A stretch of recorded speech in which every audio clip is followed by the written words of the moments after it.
అగ్రరాజ్య వలస విధానంలో మార్పులు చేసి నెల క్రితం ప్రపంచవ్యాప్తంగా అలజడి రేపిన అమెరికా అధ్యక్షుడు డొనాల్డ్ ట్రంప్ సోమవారం మరోమారు ప్రకంపనలు సృష్టించేందుకు సిద్దమవుతున్నారు.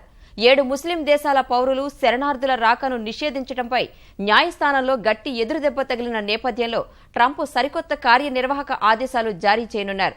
న్యాయపరమైన చిక్కులు ఎదురుకాని రీతిలో వలస విధానంలో మార్పులు చేస్తూ రూపొందించిన సరికొత్త ఆదేశాలపై అమెరికా అధ్యక్షుడు సోమవారం హోంశాఖ కార్యాలయంలో సంతకాలు చేస్తారని సమాచారం.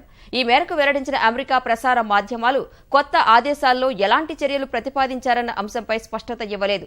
7 ముస్లిం దేశాల పౌరులు శరణార్థుల రాకను నిషేధిస్తూ జనవరి 27న ట్రంప్ ఆదేశాలు జారీ చేయగా తీవ్ర వ్యతిరేకత వ్యక్తమైంది. న్యాయస్థానాల తీర్పులతో ఆ ఆదేశాల్ని పక్కన పెట్టాల్సి వచ్చింది. ఫలితంగా కొత్త ఆదేశాలు జారీ చేయనున్న ట్రంప్ నిషేధం విధించే ముస్లిం దేశాల జాబితా నుంచి ఇరాక్ను తప్పించే అవకాశం ఉంది.